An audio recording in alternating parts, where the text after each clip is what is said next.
I just wanted to give you one real quick tech tip on how to make this easy. Ready? All right guys, what's up? It's Josh. We're back at the Parker Performance YouTube channel. Another quick tech tip for you when doing anything to do with the front strut suspension on the S550 Mustangs. One of the common things we see on the internet forums and groups and such is somebody trying to do it themselves and they're struggling with these bolts on the strut itself. A lot of guys, this is the comment thread where the guys will come in and say, hit it with your purse, you know, and all this stuff, and we have a good time with that. I just wanted to give you one real quick tech tip on how to make this easy. You're gonna turn the wheel opposite of whatever what direction you're on. So like right now, we're working on the front right, so the wheels are turned all the way to the left. That exposes the back end of these bolts, as opposed to them being back here if you left the wheels centered and neutral, okay? We're doing this because we're gonna create a little bit of wingspan here for our hit, because we're gonna be hitting them with a hammer. The other piece of that tip is you wanna take this 24, okay? The front side of these are 21 millimeter. You don't need to hold them, you don't need to remove them, you don't need to loosen them. These are splined bolts. They have nothing to do with anything. The back side's what we're worried about here.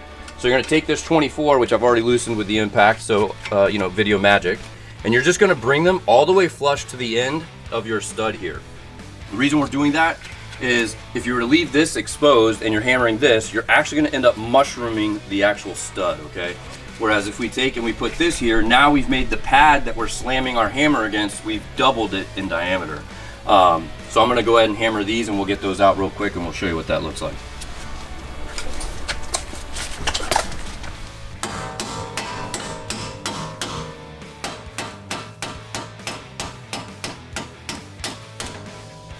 So I've hit it with my purse.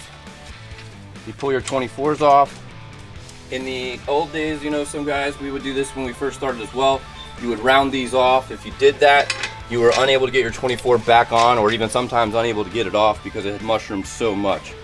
So now by doing that, you're able to get them here.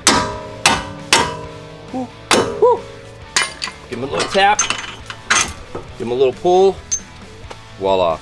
This is your nemesis, boys. This is why you have to hit it with your purse.